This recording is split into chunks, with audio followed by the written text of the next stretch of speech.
720, Todd Jeffries and Don Pryor. Morning. Check this out. If you have kids and you live in the Wisconsin Rapids area, you could be on the hook financially if your son or daughter bullies another student. Yeah, this ordinance is being considered following social media post showing handwritten notes that students sent to a middle school girl urging her to kill herself. No. After receiving warnings first, parents would see penalties starting at $50, with additional costs bringing the total up to $313 in fines. Well, you know, it certainly takes a parent to get in these kids' head and realize what they're doing. It could have long-lasting, horrible effects, and in this case, could have led to someone dying. Yeah, the Legislative Committee in Wisconsin Rapids voted unanimously to move an anti-bullying ordinance to be considered next week by the Common City Council. So I'm just wondering what folks out there listening think about this. Yeah. School's out for the session, so maybe some teachers are up early this morning still.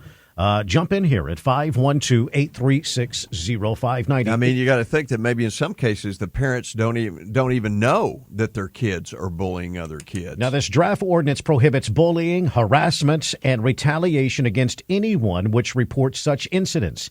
The measure would also hold parents and guardians responsible for such behavior of children younger than 18 years of age.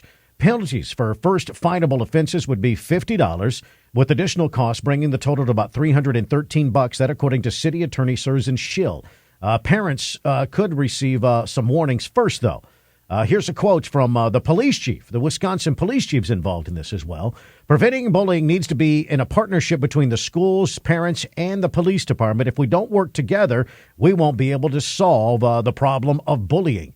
Yeah, this ordinance was proposed by the Wisconsin Rapid Public School Superintendent Craig Broren. He said on social media posts detailing bullying suffered by a Wisconsin area middle school 7th grader that went viral back in February. The girl's parents earlier said that their daughter was handling the situation well and that she didn't seem to believe what the bullies told her. The ordinance was modeled after one implemented by the Plover Police Department back in 2015. Plover Police Chief Dan Alt said the department hasn't fined anyone in 4 years since the ordinance was passed and has issued fewer than a dozen written warnings. He says he noted that educating the public was the most significant outcome. It caused a shock factor, he says. Parents had to pay attention. They have to take it seriously because there's a penalty involved. This isn't government telling you how to raise your children. It's government begging you to raise your children. To raise them at all, to pay attention, to be aware.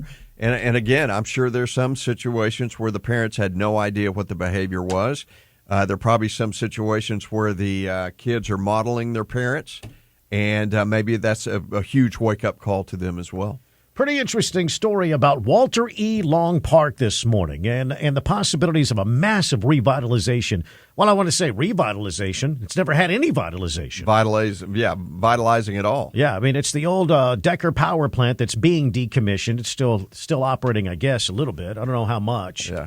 But the idea, if you've never been out there, it's great fishing. There's no doubt about that. It's kind of in a remote area of Travis County, talking about East Travis County. And the idea is to, shops and housing and recreation. I mean, it could be something that's really cool. Yeah. And they're talking about spending about $800 million on this idea. Here's KLBJ's Robert Wood. The plan would be carried out in phases and begins with improvements to existing infrastructures, as Park Development Coordinator Gregory Montez. Not only the picnic areas, but we would also incorporate some trails.